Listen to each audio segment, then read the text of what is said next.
Les pneus crissaient sur le gravier de la route côtière andalouse. Et soudain, Maya Pilanette. Les phares illuminant l'océan noir comme un abîme. Capucine. Je ne peux plus faire semblant, murmura-t-elle d'une voix brisée. Ses mains tremblant sur le volant. Avant que je puisse répondre, elle se tourna vers moi.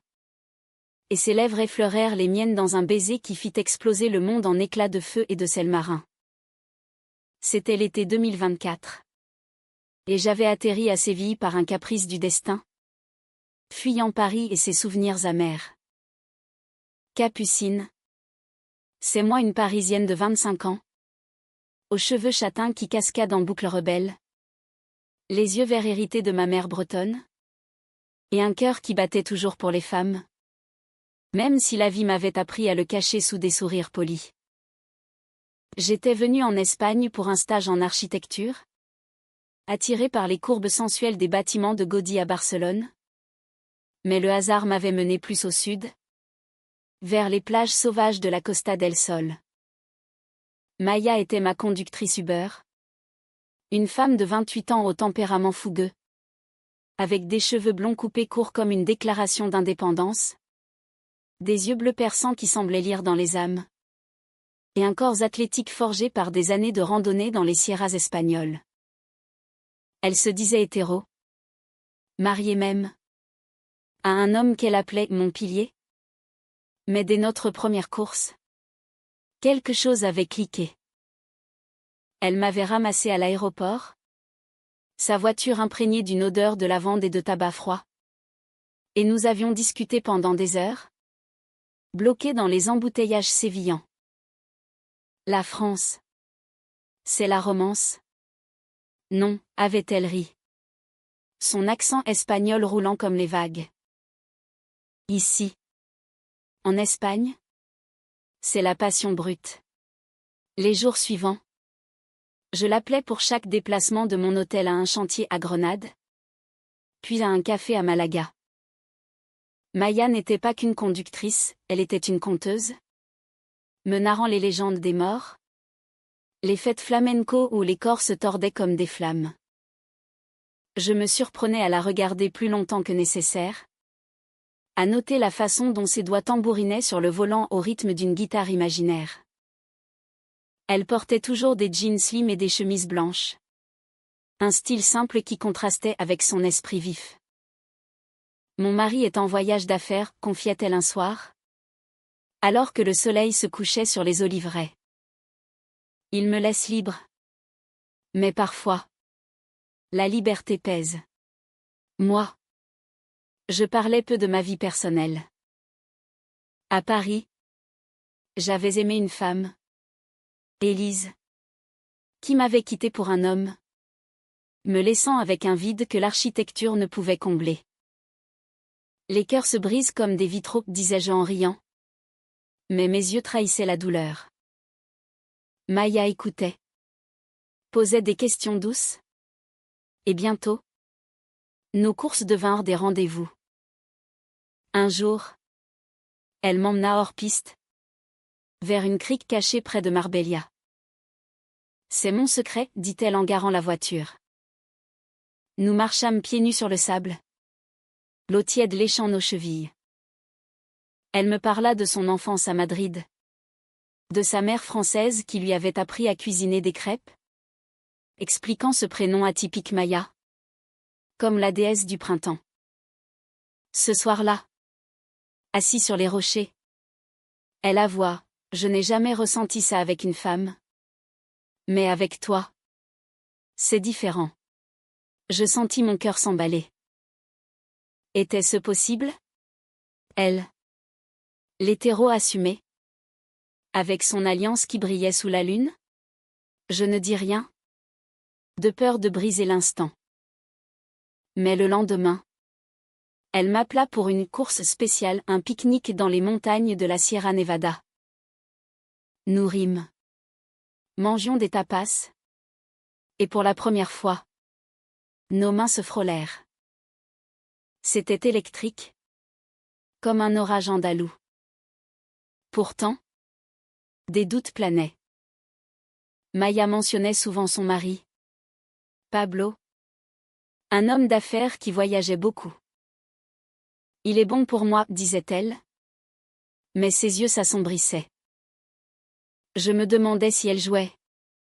Si j'étais une distraction. À Paris, j'avais appris la méfiance. Mais l'Espagne, avec ses nuits chaudes et ses vins capiteux, effaçait les frontières. Un soir, après un flamenco à Séville, elle me raccompagna à l'hôtel. Reste avec moi, murmurai-je impulsivement. Elle hésita, puis secoua la tête. Je ne peux pas. Capucine. Pas encore. Les semaines passèrent, et notre lien se. Elle m'emmena à Ronda, où les ponts suspendus au-dessus des gorges symbolisaient nos cœurs en équilibre précaire. Là, sous un ciel d'azur, elle me confia ses rêves, quitter son job de conductrice pour ouvrir un café français en Espagne.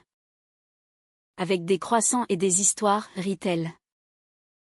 Je l'imaginais. Libre. Et mon amour grandissait. Amour? Oui. C'était ça. Mais elle était hétéro. Mariée. Était-ce une illusion? Puis vint la nuit du baiser. Nous roulions vers Cadix. La route sinueuse bordée de falaises. La radio jouait du Rosalia. Et l'air salin emplissait l'habitacle. Soudain, elle arrêta la voiture. Capucine. Je ne peux plus faire semblant. Et ce baiser doux. Désespéré. Comme si le monde s'effondrait. Ses lèvres goûtaient le vin et le sel. Ses mains dans mes cheveux. Je t'aime, murmura-t-elle. Mais au loin, un orage grondait. Présage de tempête à venir. Le lendemain matin, le soleil d'Andalousie inondait la chambre d'hôtel où nous avions atterri après ce baiser impulsif. Maya était allongée à mes côtés. Ses cheveux blonds ébouriffés. Son corps nu enveloppé dans les draps blancs comme une sculpture de Rodin. Que avons-nous fait, murmura-t-elle. Mais son sourire trahissait un mélange de joie et de terreur. Je caressai sa joue, sentant la chaleur de sa peau. Et répondis, nous avons commencé quelque chose de vrai. Les jours suivants furent un tourbillon de romances volées. Maya annulait ses courses pour m'emmener dans des endroits secrets, les ruines romaines de Italica, où nous nous embrassions à l'ombre des colonnes millénaires, les marchés de grenades, où elle m'achetait des grenades juteuses, symbole de notre passion naissante. Elle était hétéro, disait-elle encore. Mais avec moi, c'était différent. Tu es comme une muse française, chuchotait-elle. Ses yeux bleus brillants d'émotion. Moi, Capucine, je me sentais revivre. À 25 ans. Après des années de cœur brisé à Paris, cette femme espagnole me faisait découvrir une tendresse infinie. Nous parlions des heures, blottis dans sa voiture, garée face à l'océan. Maya me racontait son mariage avec Pablo, une union arrangée par les familles. Stable mais sans feu. Il m'aime. Mais comme une sœur, avouait-elle. Avec toi. C'est un incendie. Je lui parlais d'Élise. De la trahison qui m'avait poussé à fuir. L'amour entre femmes est pur. Mais fragile, disais-je. Elle hochait la tête. Ses doigts entrelacés aux miens. Nos corps se découvraient lentement. Avec une douceur qui contrastait avec la passion andalouse. Un soir. Sous les étoiles de la Costa Brava non. Attendez. Nous étions descendus plus au sud. Mais l'Espagne entière semblait notre terrain de jeu. Pourtant, des fissures apparaissaient. Pablo appelait souvent. Et Maya s'éclipsait pour répondre. Sa voix tendue. Rien de grave, assurait-elle. Je sentais une ombre planer. Un après-midi à Malaga, alors que nous marchions main dans la main sur la plage, elle reçut un message. Son visage pâlit. Il rentre plus tôt, dit-elle. Mon cœur se serra. Était-ce la fin? Mais elle me serra contre elle, je vais lui dire. Pour nous. Cette nuit-là, nous fîmes l'amour pour la première fois. Dans une petite auberge perchée sur les falaises. Ses caresses étaient hésitantes au début, puis affirmées, comme si elle découvrait un nouveau langage. Je n'ai jamais ressenti ça, murmura-t-elle. Ses larmes coulant sur ma peau. C'était cassé Ashtin. Émouvant. Comme un roman de Sagan revisité en Espagne. Le lendemain, elle m'emmena à Gibraltar. Frontière entre deux mondes. Symbolique de notre situation. Là, assis sur les rochers face à l'Afrique, elle me promit, je divorce. Pour toi. Mon cœur bondit. Était-ce possible? Une hétéro qui choisissait l'amour lesbien? Mais la réalité espagnole, avec ses traditions catholiques, pesait. Sa famille, conservatrice, la renierait peut-être. Je m'en fous, dit-elle avec ferveur. Nous rêvions d'un avenir, un appartement à Barcelone, où je terminerais mon stage, et elle ouvrirait son café. Les semaines s'écoulèrent dans une bulle de bonheur. Nous explorions Madrid, où Maya avait grandi. Visitant le Prado pour admirer les Velázquez, nos mains se frôlant discrètement. Elle me présenta à des amis, me décrivant comme ma Française spéciale. Eux souriaient, devinant peut-être. Un soir, lors d'une fête flamenco, nous dansâmes ensemble, nos corps se fondant dans le rythme passionné. Tu es mon destin, murmura-t-elle. Mais le doute persistait. Pablo était de retour, et Maya passait des nuits chez lui. Pour arranger les choses, expliquait-elle. Je souffrais en silence, imaginant ses mains sur elle. À Paris, j'aurais fui. Mais ici, l'amour me retenait. Un jour, elle arriva en larmes, il sait. Pour nous, mon monde vacilla. Et, demandai-je. Il est furieux, mais il accepte le divorce. Soulagement. Nous nous embrassâmes sous la pluie andalouse, comme dans un film. Pourtant, quelque chose clochait. Maya semblait distante, ses appels plus rares. Un soir, je la surpris en conversation animée au téléphone. Non. Je ne peux pas, disait-elle. Avec qui? Elle raccrocha vite, prétextant un client. Je feignis de croire. L'amour rend aveugle, dit-on. Puis vint le voyage à Valence, pour la fête des Fallas. Les statues géantes brûlaient dans les rues, miroir de notre passion. Là, Maya me confia un secret, j'ai eu une liaison avant. Avec une femme. Mais j'ai arrêté. Par peur. Surprise. Je la serrai. Maintenant, c'est nous. Elle hocha la tête. Mais ses yeux fuyaient. Le climax approchait. Invisible encore. Nous rentrions en voiture. La nuit enveloppant les routes sinueuses. Je t'aime. Capucine, dit-elle. Mais au fond de moi. Une voix murmurait, méfie-toi. La trahison frappa comme un coup de poignard dans le dos. Inattendue et dévastatrice. C'était une nuit chaude à Séville, où l'air embaumait le jasmin et les regrets. Maya m'avait invité chez elle pour la première fois, prétextant que Pablo était parti. Mais en entrant, Je vis des photos de partout souriant. Enlacés. C'est du passé, assure ATL. Nous dînâmes. Rime. Mais son téléphone vibra sans cesse. Ignore-le, dit-elle. Puis. Tard dans la nuit. Alors que nous étions au lit. La porte s'ouvrit brutalement. Pablo surgit. Les yeux rougis de rage. Qu'est-ce que c'est que ça, hurla-t-il en espagnol. Nous découvrant enlacés. Maya sauta du lit. Paniquée. Pablo. Attends. Mais il n'attendit pas. Il nous insulta, traitant notre amour de perversion. Je me rhabillai vite, le cœur battant. Maya pleurait, je lui ai dit. Mais il ne croit pas. La dispute éclata, violente en mots. Pablo révéla tout, Maya n'avait pas demandé le divorce. Pire.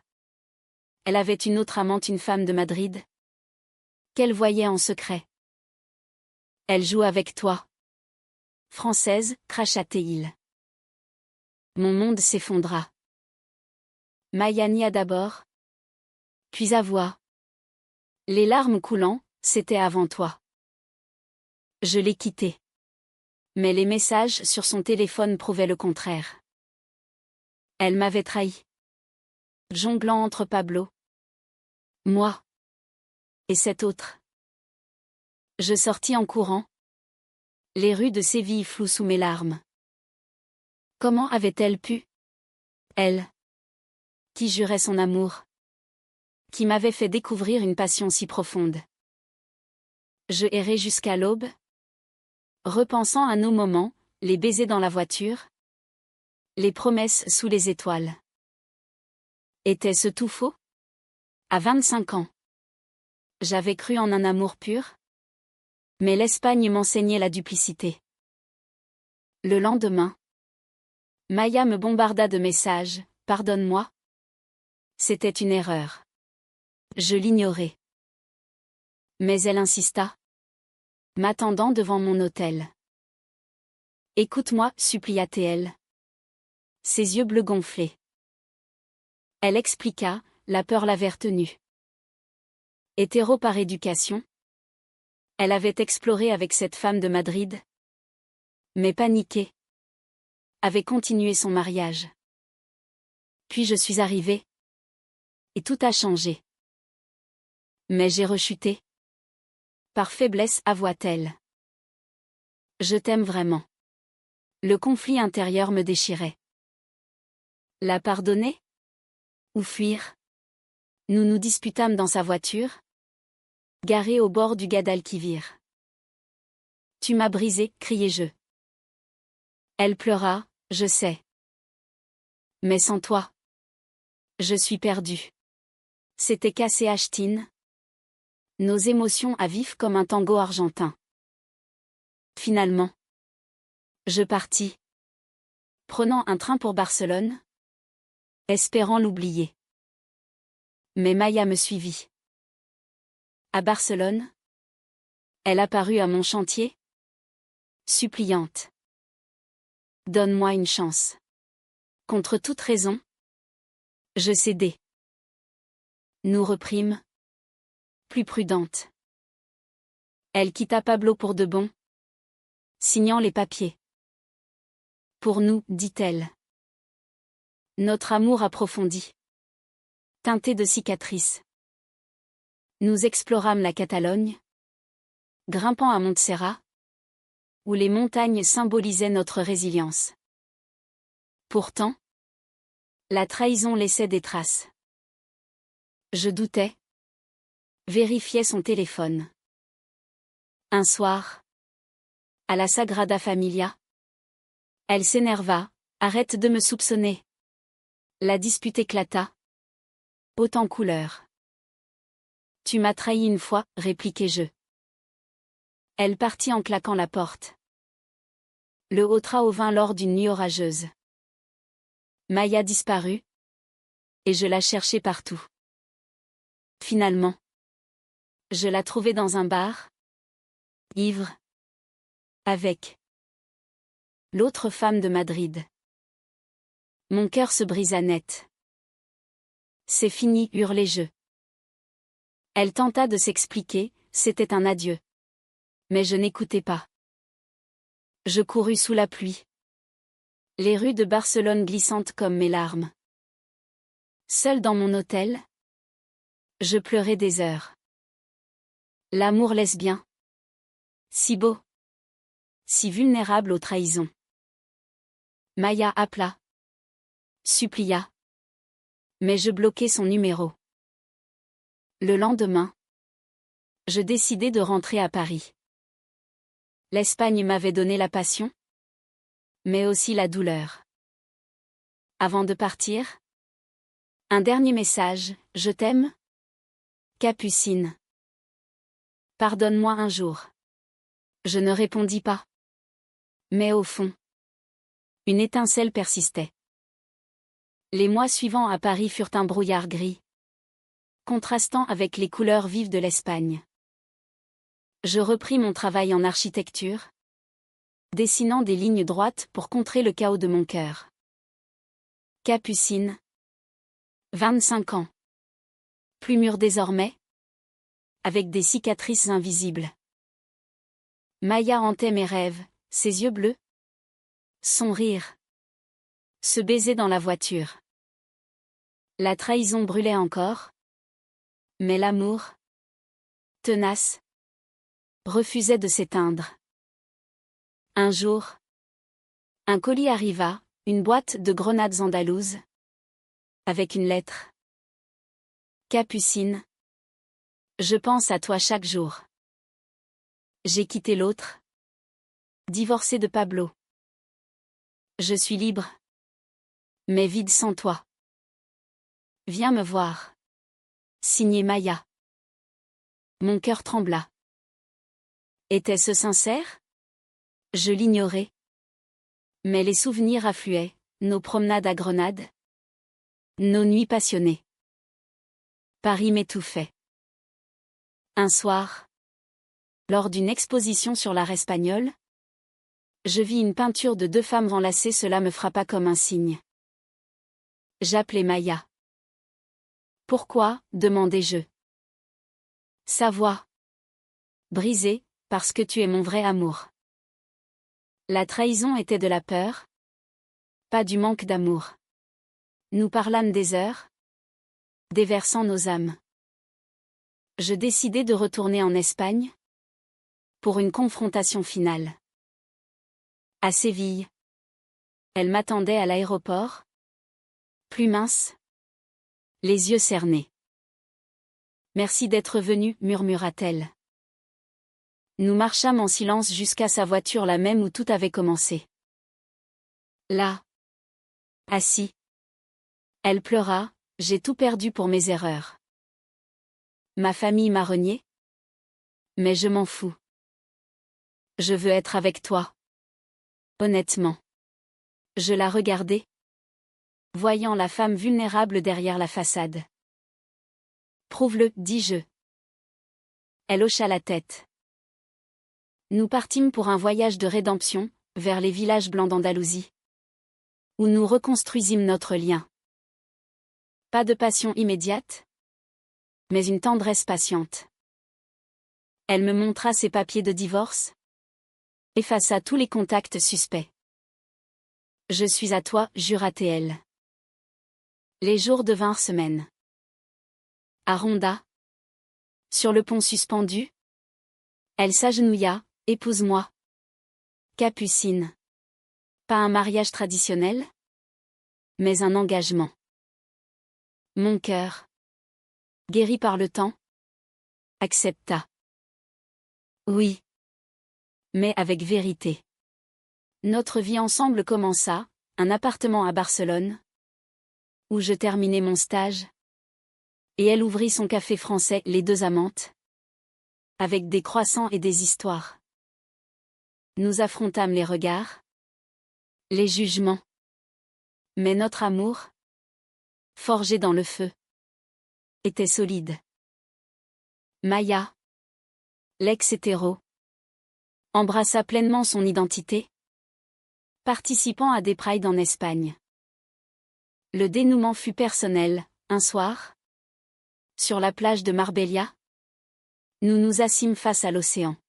« Merci de m'avoir pardonné, dit-elle. L'amour est humain. Avec ses failles, répondis-je. Nous nous embrassâmes. Sous les étoiles. Un happy end nuancé de réalisme. Pourtant, la vie n'est pas un conte. Des disputes surgissaient. Des doutes ressurgissaient. Mais nous communiquions. Grandissions. L'Espagne nous avait offert la passion, la France, la réflexion. Ensemble, nous étions complètes. Des années plus tard, je repense à ce baiser dans la voiture, le début d'une histoire cassée Ashtine. Émouvante. Romantique. Humaine. Maya et moi. Deux femmes unies contre le monde. Prouvant que l'amour transcende les étiquettes. Les trahisons. Pour une fin pleine d'espoir.